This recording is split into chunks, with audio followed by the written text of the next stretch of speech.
चलो पहाड़ी उठा के ले चलते हैं, जिसको जो चाहिए वो खुद ही ले लेगा, कितना आसान हो गया काम।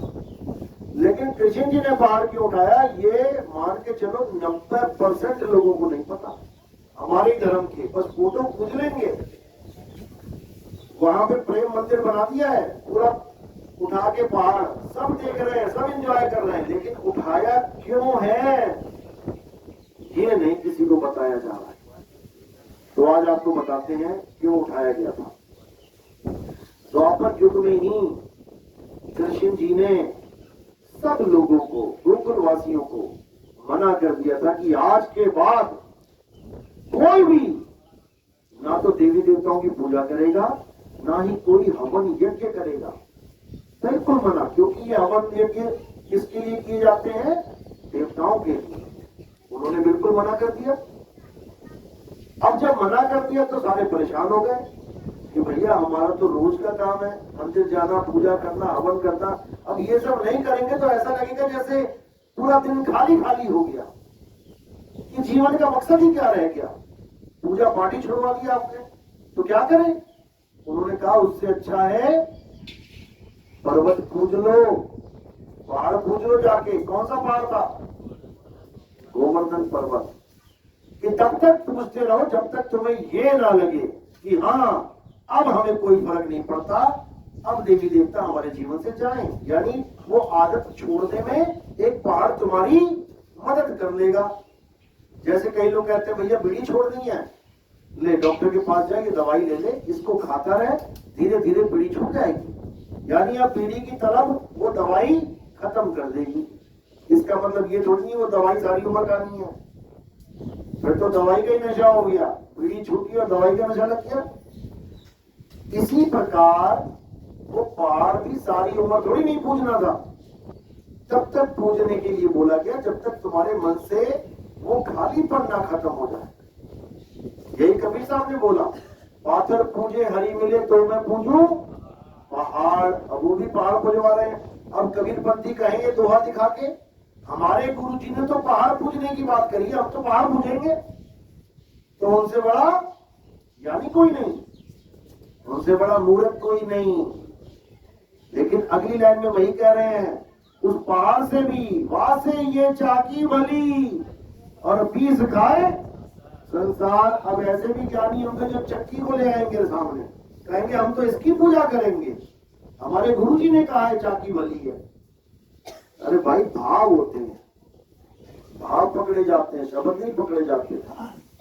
जब कृष्ण जी ने सारी पूजा पाठ मना करवा दिया कि ये हमारे धर्म में नहीं होना चाहिए, हवन यज्ञ नहीं होने चाहिए, देवी देवताओं की पूजा नहीं होनी चाहिए, तो सबने पूछा फिर होना क्या चाहिए।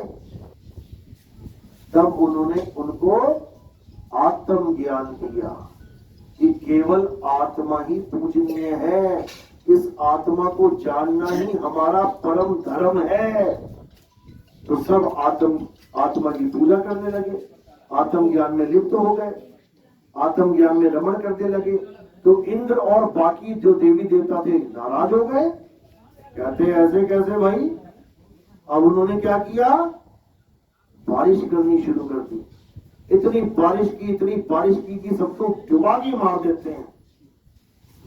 तो क्या हुआ फिर, कृष्ण जी ने पूरा पहाड़ उठा के उन आत्म ज्ञानियों की रक्षा की। तो क्या वो लोग दोबारा देवी देवताओं की पूजा करेंगे, नहीं करेंगे। तो जब हुक्म हो गया था द्वापर युग में कि देवी देवताओं की पूजा नहीं करेंगे, तो फिर कलयुग में ये कैसे हुक्म आ गया कि देवी देवताओं की पूजा करो। ये हुक्म क्या भगवान का हो सकता है, जो द्वापर में ही मना करके चले गए कि देवी देवताओं की पूजा नहीं करनी है, आत्म ज्ञान को जानना है, क्या वो कलयुग में ये बोल देंगे कि देवी देवताओं की पूजा करो। नहीं, ये संदेश कोई और लेके आ गया हमारे लिए। जैसे आपके घर में दादाजी हैं, वो कहते हैं मेरे घर के अंदर मीट मांस दारू शराब ये नहीं आना चाहिए। जब तक वो रहेंगे नहीं आएगा, जैसे ही वो चले गए। अब अगर तुम्हारे घर में दारू शराब मीट मांस आता है, तो जो लेके आया है वो हमारे दादाजी का मित्र होगा या कोई और होगा, वो हमारा हितैषी होगा या वो हमारा बैरी होगा। सोचो, जो काम कृष्ण जी 3 लोक के मालिक मना करके गए हैं और वही काम तुम्हारा इस जीवन में आ जाए, तो यानी किसी ने हमारे साथ बहुत बड़ा धोखा कर दिया है। आत्म ज्ञान में हमें जीरो कर दिया और देवी देवताओं की हमसे पूजा करवा दी। सारा जीवन और आत्मज्ञान। एक बूढ़ा मरते हुए क्यों रोता है, एक आदमी मरते हुए क्यों रोता है, क्या कारण है? उसको आत्मज्ञान नहीं है, उसको ये नहीं पता कि शरीर छोड़ के जाऊं तो जाऊं कहां। क्या तुमने कभी शरीर छोड़ा है आज तक? बहुत बार, पता नहीं कितनी बार शरीर छोड़ चुके हो, लेकिन एक बार भी नहीं रोए। कब छोड़ते हैं शरीर? जब सो जाते हो। शरीर पड़ा रहता है बिस्तर पे और तुम कहां घूम रहे होते हो?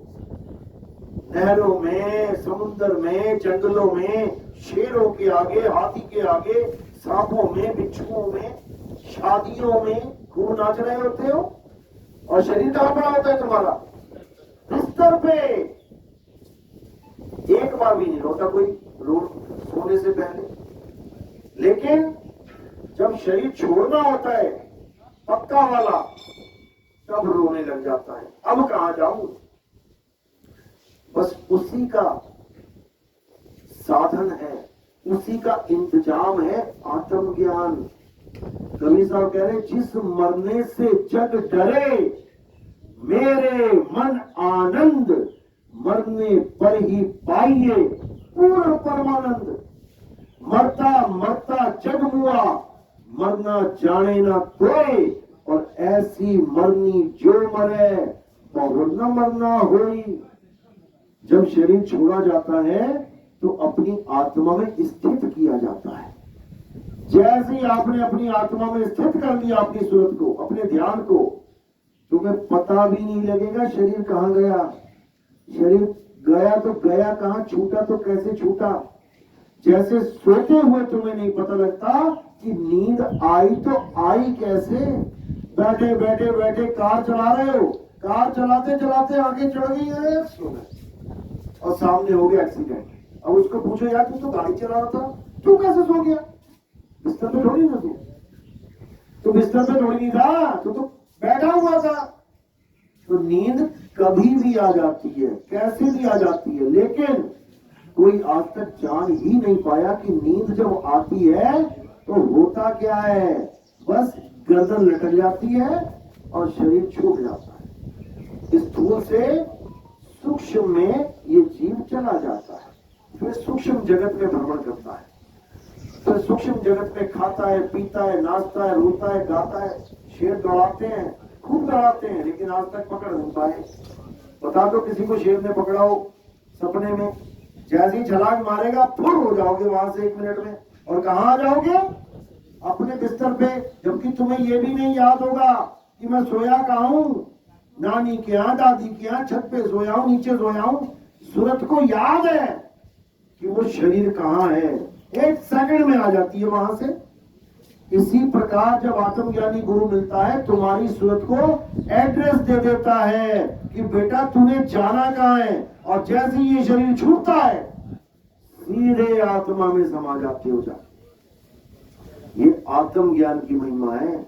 इसमें कोई पत्थर पूजा, मंत्र पूजा, जंतर पूजा, हवन, यज्ञ, व्रत, परिक्रमा, तीर्थ, मूर्त कुछ नहीं है इसमें।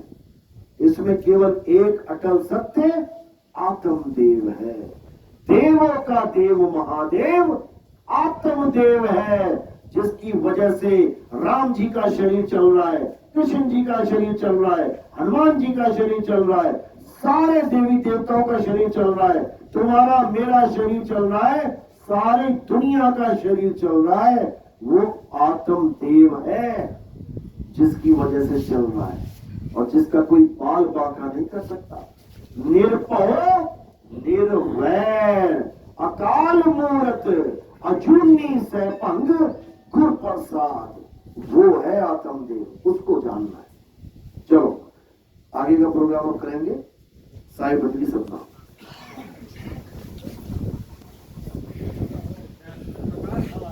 प्रकाश